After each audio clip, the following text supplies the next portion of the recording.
Unified today, we're only going to blame ourselves for what we're at and where we are. Because the call came to me, I didn't ask any questions, but what time you want me to be there, and I was there. So with that being said, I don't want to hold up space because I'm here to talk to you guys. My only goal today is to unify those who want to be unified, and those who don't are not. Let's be fair with everybody. If it's not an issue that I'm talking about, it doesn't interest you, we're not going to have a dialogue, but I'm here just for that cause. So I thank y'all for inviting my team and myself down, and hopefully we can leave here on one accord. Yes. Thank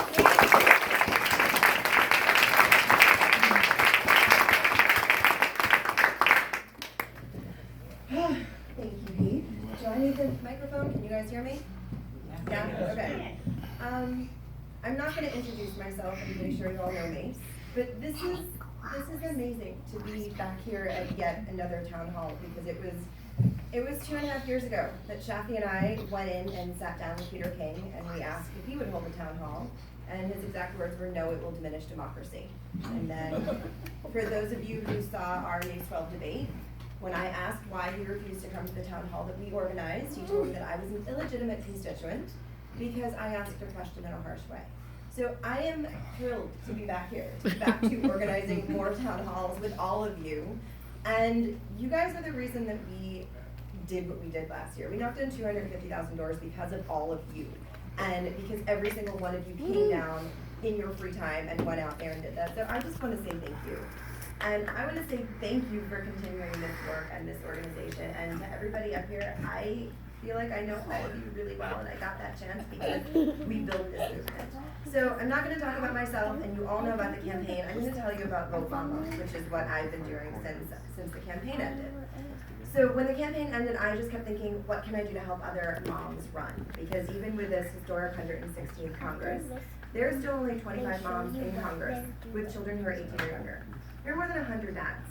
There are 5 dads running for president right now who have their 8 children under 10, and 2 of them are babies within a few months. And those men are never asked, hey, who's going to watch your kids when you're running for office?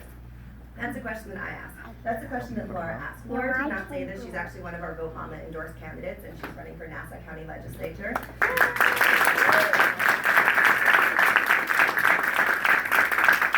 So I'm going to do the ask for you. Every single one of you, when this is over, go up here, and you're going to get a pen and paper. You have one. You're going to sign up, and you're going to go knock doors for Laura. Because this is how we're going to continue to make change, by really great people running for local office. So we are now endorsing, supporting, fundraising, and mentoring moms who are running. They have to be Democratic moms with children who are 18 or younger. They have to be pro-choice, support paid family leave, and universal pre-K.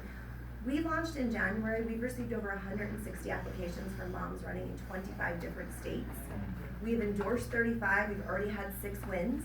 And it's pretty incredible because there are a whole lot, I know I have to wrap up, but I will talk to you about this in a second. There are so many issues that we are not talking about at a state level and at a federal level because we don't have more people to get these issues at a very visceral level at the table. So we are changing who has a voice at the table, and we are making it the norm and not the exception to step up and run with small children, because so many women wait till they're much older, till their kids are off at school, before they even consider running.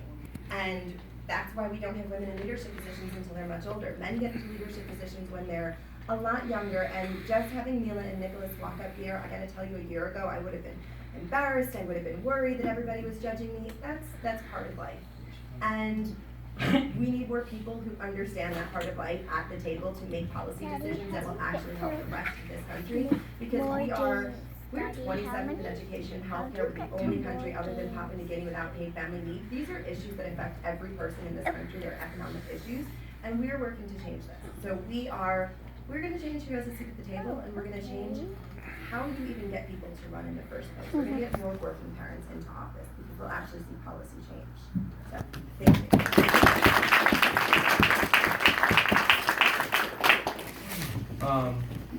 If I knew I was sitting next to Lou, I could have got a haircut.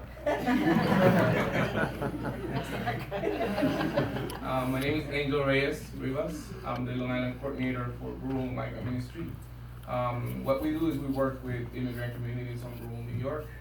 Many of them are families coming from the border that recently crossed, some refugees, and our work is to develop leadership skills so they could fight against the oppressions that they encounter at rural places, like the one that we have on the east end of Long Island. So I'll talk a little bit about that in a moment, but before that I was doing a lot of work with Latino Justice, which is a civil rights firm that advocated and through litigation and empowerment also defended immigrant communities. My work was to advocate for communities with Suffolk County Police. We did a lot of marijuana legalization, and we did some criminal justice reform as well, and I've been involved in different issues.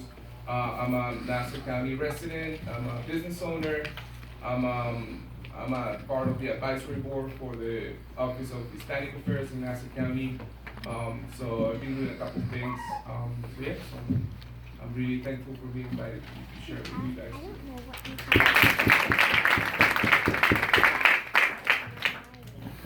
Hi, I'm Tom Wilson. First of all, I wanted to thank Erica and the Second District Speaks group for the opportunity to all of you for coming to listen. I'm always happy to talk to individuals and groups. I'm fortunate enough to work at Stony Brook University with some of the brightest scientists on the planet. So if I don't know the answer to a question, I know who does. Obviously, any opinions expressed are my own, not necessarily those of the School of Marine Atmospheric Sciences or Stony Brook University, although usually they probably ought to be. I've spent my entire professional life measuring the planet's environment, both around Long Island and in places as distant as Antarctica, the Caribbean, East Africa, and the Persian Gulf. I have seen great victories since I was chair of my school's Earth Day committee in 1970, at the first Earth Day. Rivers don't catch on fire anymore because of the Clean Water Act. The banning of DDT has made ospreys a commonplace sight here on Long Island, pelicans elsewhere in the United States, and with a little effort you can even see bald eagles flying over Long Island. Striped bass are fishable species again. Humpback whales now feed within sight of New York City skyscrapers. How cool is that?